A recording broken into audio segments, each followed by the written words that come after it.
my video to give you a clue on 8.1's FRQ. Specifically, this is about question B. Now, this is a technique and a skill that we'll be using throughout the year. So hopefully this video can be applicable no matter what type of problem it is. But let's begin. So I'll go over the specifics on how to answer this FRQ in class, but I want to give you like a clue video so that you could come in with an attempt on the problem. So I'm going to be using values or variables that are not appearing on the FRQ, but can be applied to this FRQ. So let's begin. Now, the important thing about this FRQ is if this is our test charge and we have two charges here, one of the things that you should be able to figure out is the distance between this test charge and any of the other two charges. Okay, so I'm going to actually be focusing on the charge on the left. So I'm just going to draw a dotted line to help us out with our visuals. Okay, so if we take a look at that, we know the vertical distance from this test charge to the origin, okay, and I believe in the FRQ it's called y, and we know this horizontal distance from the actual charge to the origin, okay. I believe on the FRQ it's d half. So for the sake of this video, I'm just going to call this capital Y. I'm going to call this capital X. All right. Now, hopefully, you know how to find the distance between these 2 points, right? I'm going to draw that in as a dotted line. I'm going to call this R. Now, the reason why I'm calling it R is because in Coulomb's law,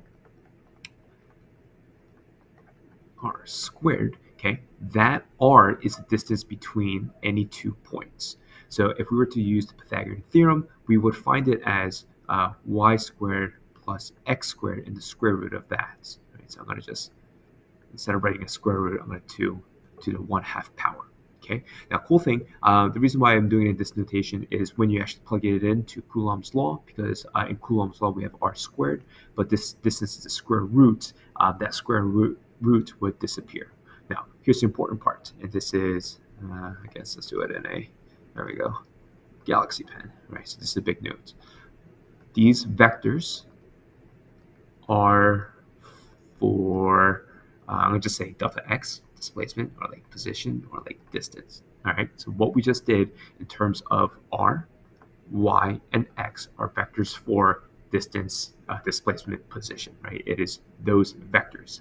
Now, the reason why I'm pointing this out is because for FRQ question B, the question is basically, what is the y vector? Okay, and if you didn't get there just yet, that'll be an in-class discussion of why we're only focusing on the y vector.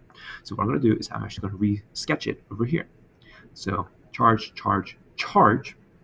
Okay, same thing with the dotted lines, right? But this time I'm going to be drawing my force vector. So my force vector, I believe it is going down and to the left. Okay. Now, the reason why I'm trying to make a big distinction between a directional vector in terms of position and displacement versus a force vector is because we can only split apart a force vector and get more force vectors. So, for example, if this here is called f of e, we can only break apart f of e so that we get f e y, and we can break apart f of e and get f e x. Okay.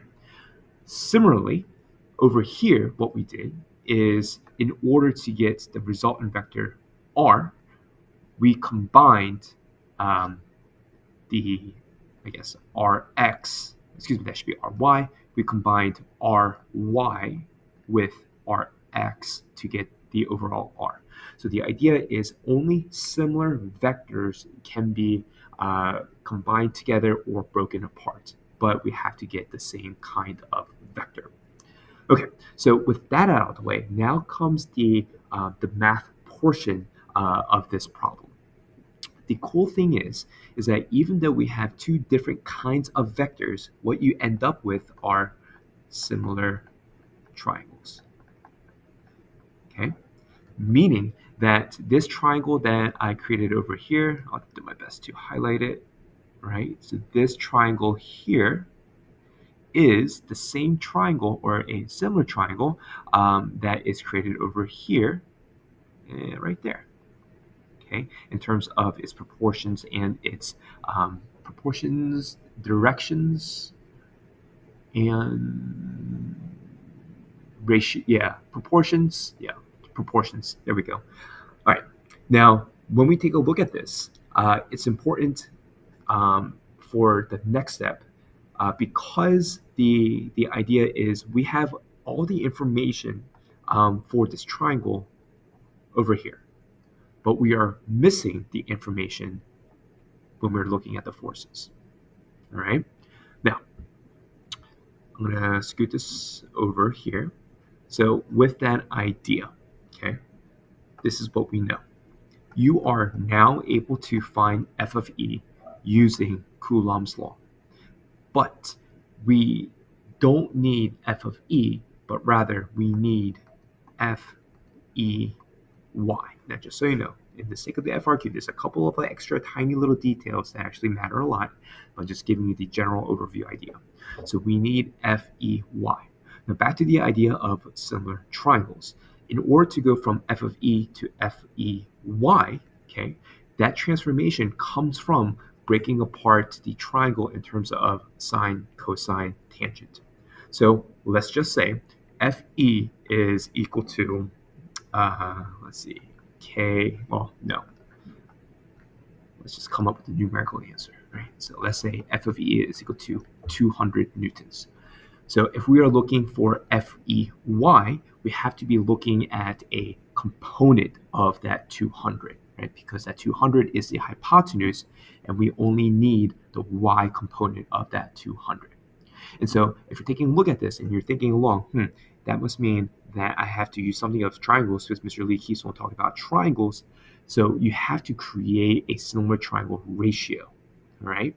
So here, if we take a look at the distance triangle, we know the hypotenuse, okay, because that's something that we found.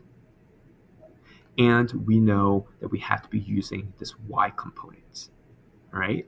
And so the angle between the two things, the hypotenuse and the y component, right, just think of that as your theta. So if we have the adjacent side and the hypotenuse, essentially you're looking at a trig function of cosine of theta. Now, if you remember, last year in mechanics, I kept on reminding us that sine, cosine, and tangent are just proportionalities. They're like percentages. They're like ratios. And so you're looking, by creating this cosine of y over r, you are like mathematically finding a chunk of that overall hypotenuse, which is y, or excuse me, r, and that y over the r is a proportion of that r. So taking a look over here, what that means is if we are saying we want f of e y, right? So that means that f of e is 200, but what is the y? Okay, and in this case, the y portion would be the cosine of theta according to our similar triangles. And once again, it's a cosine because we know, or we found the hypotenuse and we're looking at the y portion here, okay? And so from here, we can take it one step further because we just defined cosine of theta, and this is where the substitutions take place. Cosine of theta as y over r, and whatever that proportion comes out to be will give you whatever f of ey actually is equivalent to. So the reason why this technique is important, the reason why this substitution right here is important, is because you were not given theta, okay? Instead of given theta and working with angles for the similar triangle, you are given the sides, and we know that the sides in proportion have to be similar. Okay, so there we go. Hopefully that clue can nudge you in the correct path, and we will go over the correct answer in class.